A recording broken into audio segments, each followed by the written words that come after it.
विजय जी, जोधपुर से। श्री हरिवंश। श्री हरिवंश महाराज जी।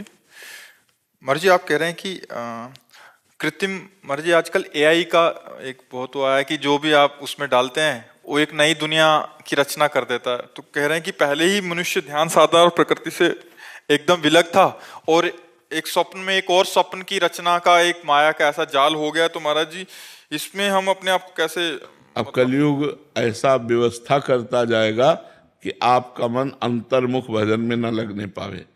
देखो, आज के 25-30 वर्ष पहले मोबाइल कहाँ था? किसी के पास मोबाइल ना, और सबका बढ़िया काम चलता था।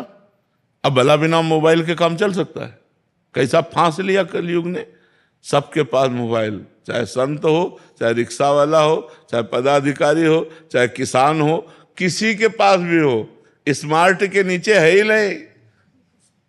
सबके मोबाइल, दिन भर लगे रहो उसी में, ना भजन, न शास्त्र स्वाध्याय, न सत्कर्म, उसी में लगे रहो, बस मोबाइल में लगे रहो। अब मोबाइल में भी बहुत चीजें आ गई हैं, बहुत से ऐसी चीजें आ गई, अब सारा समय इसी में जाता है। लोग जो है ना, आप देखो कुर्सी में बैठे मिलेंगे तो उसी में मिलेंगे, अंगुली सरकाते मिलेंगे उसी में मिलेंगे। ये कलयुग का प्रभाव है कि वो एक ऐसी ऐसी आकर्षणकारी चीजें रचता जाता है कि लोग उसी में फंसते चले जाए और भगवान के अंतर भजन से विमुख हो जाए। अंतर भजन, अब माला लिए हो, मोबाइल लिए, भला क्या माला चलेगा? माला लिए हो, मोबाइल भी देखते चले जा रहे हैं, अब वो माला क्या चल रहा है? वो तो एक क्रिया हो रही। माला तो तब जो नाम जप कर रहे हैं, वही ध्यान में, वही सुन रहे और खूब आनंद से डूबते चले जा रहे, तब तो माला जप हो।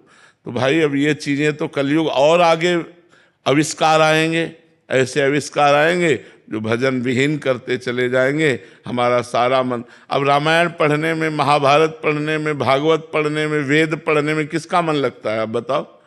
इतने लोग बैठे हैं, कौन रोज स्वाध्याय करता है कि रोज सुबह उठकर नहा धो करके वेद का पाठ हो रहा है, संध्या गायत्री हो रही, भागवत का पाठ हो रहा है? कोई बिरला ही करता होगा। सुबह से उठकर मोबाइले में है, कुन्न से बजा, किसका आया देखा, क्या मैसेज हुआ, क्या, इसी में वृत्ति लगी हुई। तो अब और नए नए आविष्कार हो रहे हैं मन को फंसाने वाले। बचाना चाहिए अपने को, बचाकर भगवान के नाम और शास्त्र स्वाध्याय करना चाहिए, जिससे हमारी बुद्धि पवित्र हो। शास्त्र पढ़ते समय माला एक साथ नहीं, हमें लगता है जब शास्त्र पढ़ो तो पूरा ध्यान शास्त्र में क्या कह रहा है, वो ध्यान का विषय एकाग्र होकर, जैसे हम आपसे बात कर रहे हैं, तो अब आप एकाग्र होकर सुनोगे तभी तो पकड़ पाओगे। अगर इसमें एकाग्रता करोगे तो फिर माला में एकाग्रता नहीं हो पाएगी। जो तप है, भजन है, वो विशेष लाभदायक तब होता है जब हम एकाग्रता से करते हैं। तो हम पाठ करें तो एकाग्रता से करें, माला करें तब एकाग्रता से करें, पूजा करें तो एकाग्रता से करें, ऐसी हम कोशिश करें। अब जैसे हम रास्ते में चल रहे हैं तो हम माला जप कर रहे हैं, ऑफिस में तो माला, लेकिन जब हम भगवान की कोई बात सुन रहे हैं, संतों की कोई बात सुन, तो हमें पूरा एकाग्र हो जाना है, एक एक शब्द हमको उनका ग्रहण करना है।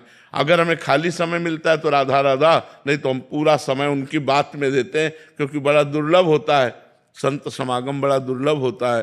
तो ऐसे ही शास्त्र स्वाध्याय जब करें तो शास्त्र क्या कह रहा है ये हमारी पकड़ में तो आना चाहिए। अगर माला भी चलाते गए शास्त्र भी, तो ना माला में एकाग्रता है ना शास्त्र में, दोनों पूर्ण नहीं हुए। तो हमको एकाग्रता पूर्वक एक एक कार्य करना चाहिए। अब जैसे सांसारिक कार्य हैं, उनमें आप माला ले सकते हो कि सांसारिक कार्य करते हुए राधा राधा राधा अगर चल रहा है, काउंटर से भी चल रहा है, बहुत बढ़िया काम। लेकिन भागवतिक कार्य में अब ठाकुर जी की पूजा कर रहे हैं तो बस फिर उसी भाव से उनके चंदन लगा रहे हैं, उनको भोग लगा रहे हैं, आरती कर रहे हैं, एकाग्रता पूर्वक। अगर मन लगा के हम करेंगे तो ज्यादा लाभ मिलेगा।